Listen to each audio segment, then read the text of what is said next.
Amen. Glory to God. Good afternoon, mga kuya, Kuya Kin, Kuya Aldrin, Kuya Aaron, Kuya David, Kuya Andre. Salamat sa Panginoon. At muli ay pinagsama-sama tayo ni Lord, hindi man physical, pero spiritually. Amen. Glory to God. At muli ay nagkasama-sama tayo. Una sa lahat, to hear the word of God. Amen. And to encourage one another. Amen po ba? So salamat kay Lord. So, once again, welcome to our cell group, King David. Amen. So, ano po ba ang ka-importansya ng cell group? Ang sabi dito sa Hebrew 10:25, let us not give up meeting together as some are in habit of doing, but let us encourage one another, and all the more as you see the day approaching. So, napaka-importante ng cell group. Hindi lang cell group, kumbaga, kundi lahat ng mga gawain ng ating Panginoon ay napaka-importante. Sabi dito, let us not give up meeting together. So hindi man physically, pero through the social media, through this application. Salamat kay Lord dahil gumagamit siya ng mga ganitong application para mas patuloy tayong magpatuloy na magkamustahan, makarinig, makapagbahagian ang salita ng ating Panginoon, and to encourage one another. Salamat kay Lord. Amen. Are some in habit, but let us encourage one another. So yun po yung importante dito, to encourage one another through the Word of God, through the personal testimony of each and every one of us here. So, mga kuya, wag po tayong mahiya mag-share ng mga personal na testimony natin sa ating buhay. Amen? Kasi malay mo yung karanasan ko na napagtagumpayan ko, yun yung nararanasan mo ngayon. So, gayon din po kayo, yung karanasan nyo na napagtagumpayan nyo, malay nyo, yun din yung nararanasan ko ngayon, and yun yung magiging lesson for me kung paano ko mapagtatagumpayan. Amen po ba? So, maging open po tayo dito in Jesus' name, kasi napakasarap na meron kang napagsasabihan. Amen? So, within our group lamang po. So, makakaasa kayo, and sa bawat isa, amen, gawin po nating maging sa atin lang po yung mga mapag-uusapan natin within our personal life. Amen. Amen. So if ever naman yung word of God, so syempre hindi natin yun isasarili. So we have to share the word of God. Amen. So what is the objective of the cell group? To share the message of salvation, faith and hope in simplicity. So yung pinaka-objective po ng ating cell group ay syempre yung salvation, yung salita ng ating Panginoon. Amen po ba? Yung salvation na tanggap natin from the Lord. Amen? To share natin sa iba. Amen? So for us to grow, number one, to evangelize, to community life and discipleship. So meaning para tayo ay mag-grow spiritually and in all aspect of our lives. Amen po ba? So, to evangelize, para din makasama rin po natin yung mga mahal natin sa buhay. Amen. Community life, maibahagi natin to sa mga pamilya natin, sa mga kaibigan natin, mga classmate natin. Amen. To discipleship also, para rin sila rin po sa susunod, sila rin ay makapagbahagi ng salita ng ating Panginoon. Amen. So, yun yung pinaka-important ng cell group. Kaya, salamat kay Lord kasi sabi, now is better than later. Kaya napaka-importante na umpisahan na po natin ngayon. Amen. So, glory to God.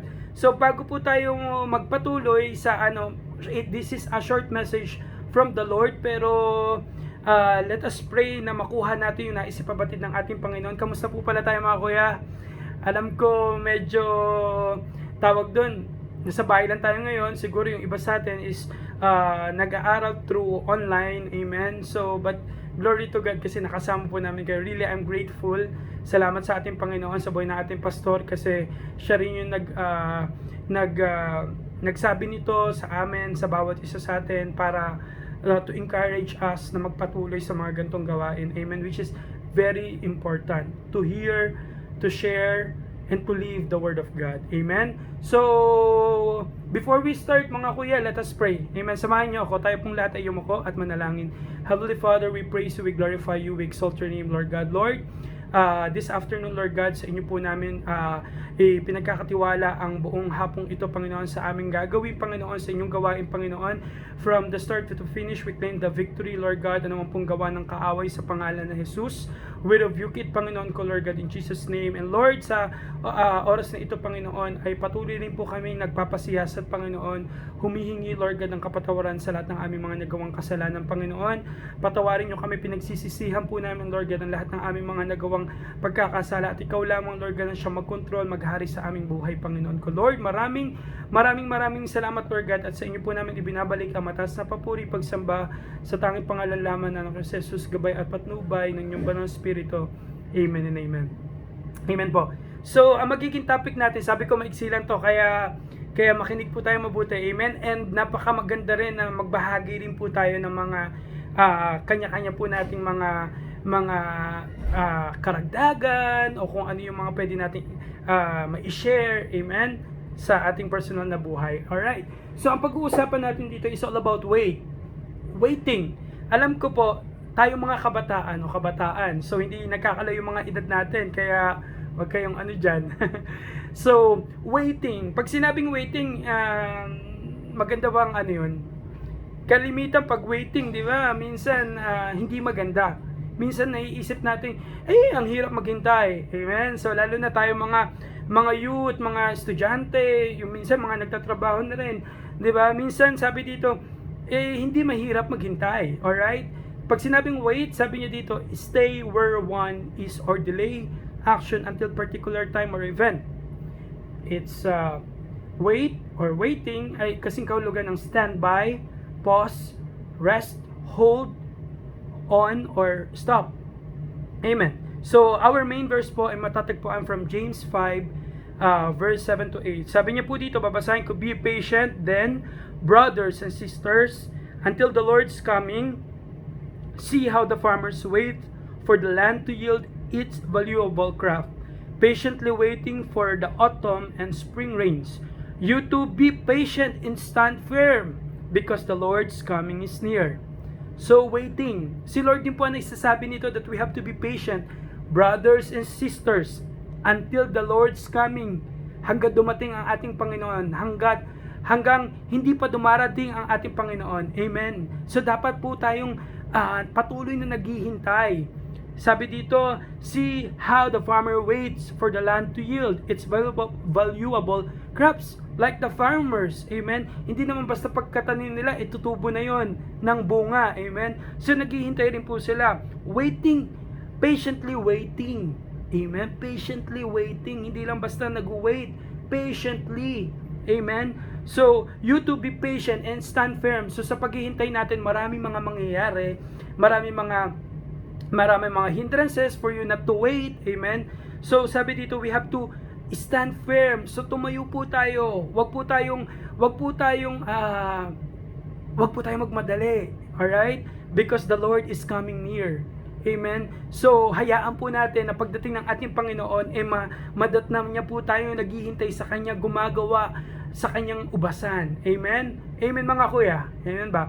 So, sabi niya dito, waiting can be excruciating or painful or difficult. Yun nga yung sabi ko kanina, waiting for slow food at the restaurant when we're hungry is painful. Diba? Kalimitan tayo yung mga ganon kasi minsan nagmamadali tayo. Pagka-order pa lang natin, kailangan lumabas na kagad yung pagkain, lalo na pag mga fast food chain, di ba? Ayaw natin naghihintay kasi nga gutom na tayo, alright? Waiting for the light to turn green when running late is frustrating also. Minsan, di ba, ayaw natin naghihintay pagpapasok sa school, pag malilate na tayo sa traffic sign, di ba? Minsan sa traffic lights, pag naka-red pa rin, pero dahil gusto mo nang makaano, di ba? Nagmamadali tayo, gusto na natin mag-green. Sabi dito, waiting kung kailan lalabas yung result ng exam natin. Test sa school, amen. So, natatest yung ating pasensya, healing. Ganun din yung may mga sakit, waiting. 'Di ba? Minsan ang hirap, kailan ba ako gagaling, Lord? Kasi kailangan ko pang matapos yung mga assignment ko sa school, kailangan ko magawa yung sinasabit sa trabaho, promotion, 'di ba? Lord, ginawa ko naman lahat. Pero kailan ba ako mapopromote? Nakakapagod na magpa-impress, 'di ba? May ganon. Freedom, justice, change. Lord, kailan ba matatapos ang lahat ng bagay ng ito? COVID, Lord, gusto ko nang makawala, gusto ko nang lumabas ng bahay, gusto ko nang pumunta ng mall, gusto ko nang makamit yung mga friends ko, amen? So, hindi madali mag-wait. Waiting sa maraming bagay ay mahirap. Tama po ba? Mahirap sa sarili natin, no? Amen. Parang ikaw, Kuya David, or Kuya Kin, gusto nyo nang lumabas, no? So, hindi madali mag-wait. We start questioning sometimes yung mga kasama natin sa bahay, yung mga nakakahalubilo nating tao, and sometimes ourselves also, hinaas na rin natin. And most of the time, pag naghihintay tayo sa mga pinagpipray natin na ang tagal-tagal dumating, sometimes we are questioning God, saying, when are you going to do something, O Lord? Are you even there, O God? Do you even care sa akin, Panginoon? Tagal ko na pinapanalangin to. Amen. Didn't you tell me to take this next step? Why is nothing happening yet? So, ang dami na nating question. Alright? But sometimes, sabi dito ni Lord, but sometimes God has us wait for a reason. Remember the word of God from Ecclesiastes 3:1, mga kuya.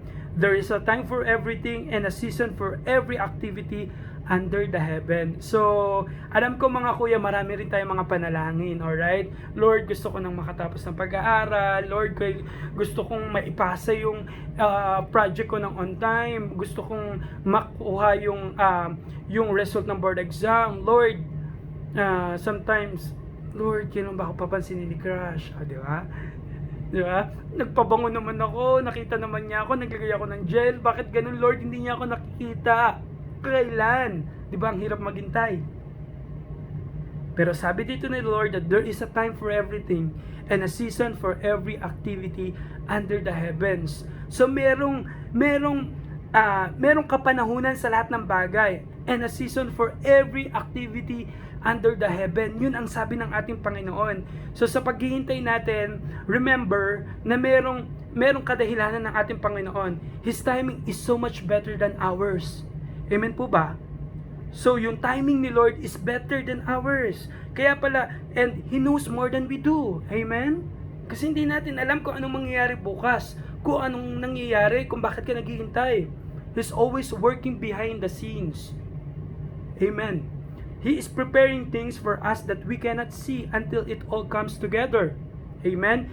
He is preparing us because we are not yet ready for what He wants to give us.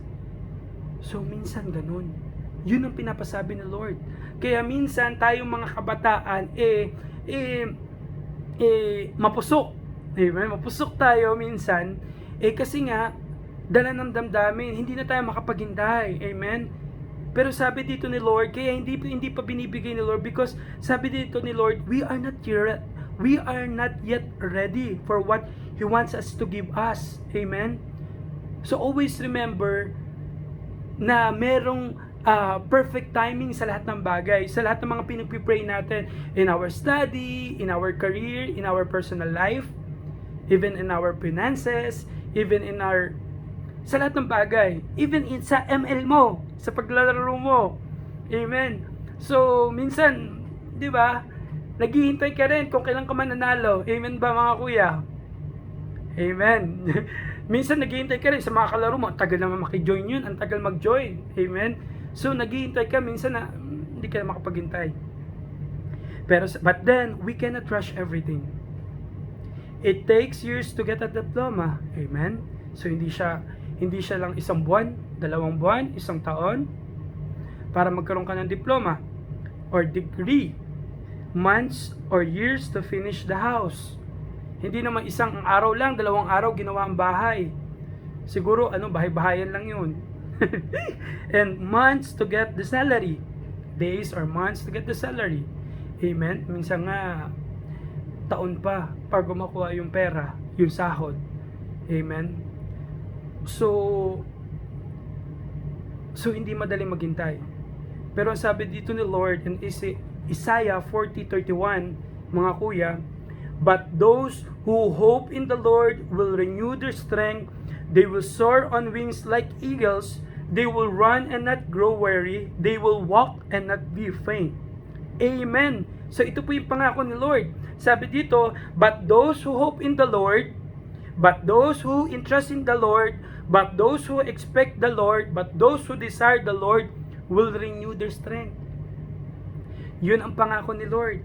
So habang naghihintay tayo, si Lord, ang sabi niya dito, He will renew your strength, meaning your strength, lahat ng aspeto ng iyong buhay, your mentality, your mental, your emotion, your physical strength, your financial, your social.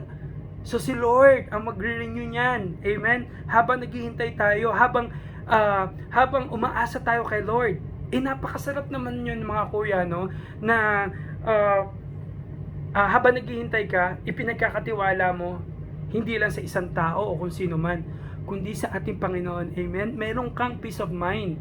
Amen? Ano bang kukunin kong course sa pag-college ko? Ano ba yung gagawin kong hakbang sa mga susunod na araw? Amen? So meron tayong peace of mind. Amen? Kasi pinagkatiwala mo kay Lord eh. And sabi dito ni Lord, He will renew our strength. They will soar on wings like eagles. They will soar on wings like eagles. Ano po ba yung traits ng eagles? Sabi dito, eagles, they are able to soar without actually flapping their wings. Soar on this wind thermals. So meaning, ang ibig sabihin po dito, wings of the eagle represent of our faith. And wind thermals, the eagles fly represent the Holy Spirit. So, if you have the Bible, open your Bible from Zechariah 4:6. Sabi po dito, not by might, nor by power, but by my Spirit, says the Lord. So meaning, hindi tayo magtitiwala, hindi tayo aasa sa sarili nating kakayahan. Amen? Like eagles, di ba? Kung ano lang, hindi siya, even hindi niya kinakampay yung mga pakpak niya eh. Pero patuloy pa rin siyang tumataas, lumilipad, Holy Spirit like the wind thermals. Amen? Nagpapadala tayo, nagpapaguide tayo sa banal na Espiritu kung ano yung dapat natin gawin. Amen? And sabi niya dito, they will run and not worry. So sabi, the ability to run with your vision and purpose for your life. No weariness, but more vitality in pursuit of your destiny. Amen? Ability to walk in excellence and power. So meaning, pag pinagkatiwala natin kay Lord, si Lord ang magbibigay sa atin ng a vision and purpose for your life. Magkakaroon tayo ng vision, goal sa ating buhay. Kung ngayon, wala pa tayong mga ganon, yung pangarap natin sa buhay, amen? So, pag pinagkatiwala natin kay Lord, si Lord ang magkakaloob niyan. Maniwala ka, kapatid. Maniwala tayo, mga kuya. And ability to walk in excellence and power. It's not only like just walk. Sabi dito, excellent with power, with the authority because of the Lord. Ang salita ng ating Panginoon. No fainting in your assignment and purpose for your life. Ministry, church. So meaning magkakaroon tayo ng clear vision sa buhay natin bilang isang estudyante, bilang isang kabataan, o bilang manggagawa ng panambahan in our church, in our business, even in our relationship. Amen? Sa ating pamilya, mga kapatid. Amen? So, napaka-igi na maghintay tayo. Amen? Nakasama si Lord. Amen? Kasi kung wala si Lord, kung ano-ano na yung may isip ng mga negatibong bagay. Amen? So, may ibibigay lang po ako dito na acronym of WAIT. Sabi dito, W, watch God work His way. Letter A, ask God about His purposes. Amen? I, invite God to work in your heart. And T, trust God to fulfill His plan. Ang sarap nyon. Amen? Amen. So, tandaan po natin yun ha. W, watch God work His way. Pagkatiwala natin kay Lord, ask God about His purposes sa buhay natin. Humingi tayo kay Lord. Sabi niya doon, invite God to work in your heart. Invite mo Lord sa buhay mo. Allow God to control your life. And trust God to fulfill His plan. Ipagkatiwala mo kay Lord lahat ng mga plano mo. And surely, you will be succeed, mga kapatid, mga kuya. Amen? So, sabi dito, your God is more than able to do what He is promised you. All you need to do is to wait on Him, be patient, and trust in Him, mga kapatid, mga kuya. Men may slip over your issues about, but your God will not sleep on you. Step up and keep up with your trust in Him. You are destined for greatness. Amen? Naniniwala ba tayo doon, mga kuya? So, waiting on God doesn't mean we're doing nothing. Amen. It is about trusting God to do His timing. Amen. So, hindi ibig sabihin na naghihintay tayo kay Lord o naghihintay tayo kasama ang ating Panginoon. It doesn't mean na we're doing nothing. Amen. But it means that we are trusting in God's perfect timing. Amen. Waiting is also a sign of humility, that apart from the Lord, we cannot do anything. Amen. So, maiksi na lang po to from the life of Abraham. Amen. So, alam naman po natin ang buhay ni Abraham, 'di ba? Bago siya magkaroon ng anak, gaano katagal siya naghintay?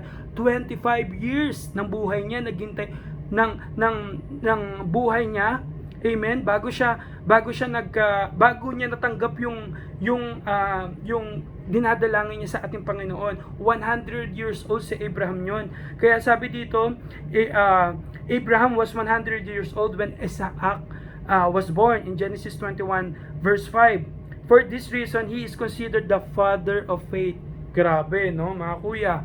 So, tayo ba pag minsan isang araw, dalawang araw o isang linggo hindi natin nakuha yung mga pinagpe-pray natin o hinihingi natin, di ba? Minsan umangal na tayo, amen. Pero look, Abraham, kaya sinabihan siyang father of faith kasi 25 years na paghihintay. So meaning, ang napaka-importante ditong gawin ay magtiwala tayo sa Panginoon. Kahit gaano pa katagal yan, mga kuya, amen. Yung pag-aaral natin, matagal man, pero in God's perfect time, pag matapos mo yung pag-aaral mo, meron kang magandang kinabukasan. Amen? Amen? So, amen po. And, so yun po, his story can be found starting in Genesis. So, even Jesus Christ, waiting to start his ministry. Amen? So, hindi siya kagad minister. So, 30 years old, na nag-start si Lord, and He's still waiting to return to us. Amen. Even Jesus had to wait. He was adult before He was able to start His ministry, purpose, and before He heard God's voice. So ganun din po tayo. Even Jesus Christ, ang ating Panginoon, ay naghintay rin po. Kaya sabi dito, mga kuya, from our main verse, be patient then brothers and sisters, until the Lord's coming. Be patient, stand firm. Amen. So, our reflection, what is one thing you're waiting on God for? Have you taken the next step God has shown you? And what's one promise from God you need to cling or to hold on while you wait? So, napaka-importante yon. Meron po tayong pinanghahawakan, mga kuya, na salita ng ating Panginoon habang naghihintay tayo, alright? Kasi sabi nga sa salita ni Lord that apart from the Lord, we cannot do anything. Kaya wag tayong magtitiwala sa sarili natin, kaya magtiwala tayo kay Lord. Amen? So, habang naghihintay tayo, enjoy natin yung process. Amen? And napakasarap na habang naghihintay tayo, meron tayong kapayapaan. Kasi alam mo, in God's perfect time, lahat ng mga pinagpipray natin, lahat ng mga hinihintay natin, in God's perfect time, siya ang magkakaloob nito. Alright? Amen? Whether it is yes, no, or wait. Amen? Pag si Lord ang nagbigay nyon, it is the best. Alright, mga kuya. So, God bless, kuya. I hope and pray na meron po tayong napulot na babaunin natin. Maisabuhay natin yon. Alright? And alam ko, marami rin kayong mga bagay na hinihintay. Alright, like yung matapos na yung COVID na to, alright, at makabalik na tayo sa pag-aaral o sa mga dapat natin gawin, alright. Pero habang naghihintay tayo, isama natin si Lord. Dapat si Lord ang kasama natin. Alright, kaya mag-wait tayo patiently and stand firm, mga kuya. Alright, so Kuya Kin, Kuya Dave, Kuya Aldrin, Kuya Aaron, Kuya Andre, God bless. Tuloy-tuloy lang po tayong mag-serve kay Lord. Itong mga gawain natin, let's share our personal testimony. Alright, wag natin gawing formal, gawin po natin casual. Magkakaibigan lang tayo, magkakasing edad lang tayo dito. Alright, so hindi tayo nagkakalayo. Alright, so God bless, mga kuya, in Jesus name. So samahan niyo po ako sa prayer. Heavenly Father, we praise you, we glorify you, we exalt your name, Lord God. Lord, sa hapong ito, maraming salamat, Lord God, sa inyong mga salita. Hayaan niyo po, Panginoon, na ang inyong mga salita, Panginoon ko, Lord God, ay tumimo sa aming puso, Panginoon, habang kami ay naghihintay. Kasama ka po namin, Panginoon ko, Lord God. Maraming salamat, Lord, sa inyong anak, Lord God, na inyong ibinigay sa amin, Panginoon, upang kami ay magkaroon ng buhay na walang hanggan, buhay na kasiyasiya, Panginoon ko. Lord, hayaan niyo po, Panginoon, Panginoon, na sa lahat ng aming mga dalangin, mga hinihintay, Panginoon ko, Lord God, ikaw ang siyang sumama, Panginoon ko, Lord God, habang naghihintay kami, Panginoon ko, Lord God, bigyan niyo po kami ng kapayapaan sa aming mga puso, sa aming kaisipan, Panginoon ko, Lord God, and we believe that in your perfect time, Lord God, ikaw ang siyang magkakalob nito, Lord God. Lord, maraming salamat, Lord God. I-bless niyo ang bawat isa, bless our pastor, i-bless niyo ang mga kabataang ito, Panginoon ko, Lord God, to be the salt and light of this world, Panginoon ko, Lord God. Maraming salamat, Lord God, for the life of Kuya Dave, Kuya Kin, Kuya Aldrin, Kuya Aaron, Kuya Andre, Panginoon ko, Lord God. Hayaan niyo po, Panginoon, mga kabataang ito ay maging daluyan din ng inyong mga pagpapala, maging daluyan ng inyong mga salita, Lord God, sila rin po, Panginoon, ay makapagbahagi, Panginoon ko, Lord God, ng inyong mga salita sa kanilang mga kaibigan, Panginoon, sa kanilang buong pamilya, O God. Maraming salamat, Lord God. Bless each and every one of us here, Panginoon, hanggang matapos ang inyong gawain, O God. Salamat at maisang pamuhay po namin ang inyong mga salita. Ito pang aming samot dalangin sa pangalan ni Jesus, gabay at patnubay ng inyong banal na Espiritu. Amen and amen. Kuya, God bless po. Alright?